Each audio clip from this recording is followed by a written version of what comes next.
ലോണി Lincoln മരണപ്പെട്ടുവെന്ന് വിചാരിച്ച Spiderman സ്കോർപിയനെതിരെ ഒരിക്കലും hold back ചെയ്ത് ഫൈറ്റ് ചെയ്യരുത് എന്ന് നോർമൻ ഓസ്ബോൺ പറഞ്ഞത് മനസ്സിൽ ഓർക്കുകയാണ്. എന്നിട്ട് ഒട്ടും ഹോൾഡ് ബാക്ക് ചെയ്യാതെ സ്പൈഡർമാൻ സ്കോർപിയനുമായിട്ട് ഏറ്റുമുട്ടാൻ തുടങ്ങി. സ്കോർപിയന്റെ വാല് കൊണ്ടുള്ള ആക്രമണത്തെ എല്ലാം മറികടന്ന സ്പൈഡർമാൻ തന്റെ വെബ്സ് തുടർച്ചയായിട്ട് ഷൂട്ട് ചെയ്ത് സ്കോർപിയനെ നിലത്തേക്കിടുകയും അന്ന് സ്കോർപിയൻ ഒട്ടും ദയയില്ലാതെ തന്നെ ആക്രമിച്ച അതേപോലെ തന്നെ ഒട്ടും ഹോൾഡ് ബാക്ക് ചെയ്യാതെ സ്പൈഡർമാൻ സ്കോർപിയനെ തുടർച്ചയായിട്ട് പഞ്ച് ചെയ്യുകയാണ്. സ്കോർപിയന്റെ മൂർച്ചയുള്ള വാൽ ഉപയോഗിച്ച് തന്നെ സ്കോർപിയനെ എന്നേക്കുമായിട്ട് ഇല്ലാതാക്കാൻ ശ്രമിക്കുന്ന സ്പൈഡർമാനെ പെട്ടെന്ന് അവിടേക്ക് വന്നിട്ട് ലോണി ലിങ്കൺ തടയുന്നു. ജനങ്ങളെല്ലാം നിന്നെയാണ് ഉറ്റുനോക്കുന്നതെന്നും സ്പൈഡർമാൻ ഒരിക്കലും സ്കോർപിയന്റെ നിലവാരത്തിലേക്ക് താഴ്ന്നു പോവരുതെന്നും ലോണി ലിങ്കൺ സ്പൈഡർമാനെ ഓർമ്മിപ്പിക്കുന്നു. സ്കോർപിയനെ കൊല്ലുന്നതിൽ നിന്ന് തന്നെ പിന്മാറ്റിയ ലോണി ലിങ്കണോട് സ്പൈഡർമാൻ നന്ദി പറഞ്ഞിട്ട് അവിടെ നിന്നും പോകുന്നു. ബിഗ് ഡോണവൻ ഒറ്റയാക്കിയിട്ട് പോയ ദ 110th സ്ട്രീറ്റ് ഗ്യാങ്ങിനോടൊപ്പം ലോണി ലിങ്കണും അവിടെ നിന്ന് പോവുകയാണ്. പീറ്റർ പാർക്കർ അഥവാ സ്പൈഡർമാൻ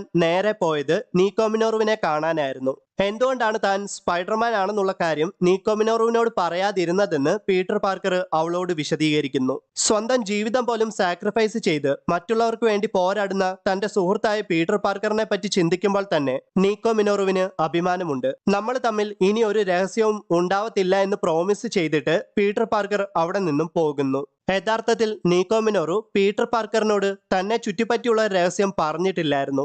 അതെ, അവളെ അപകടത്തിൽ നിന്നൊക്കെ സംരക്ഷിക്കുന്ന ആ ആമുലറ്റിനെ പറ്റി.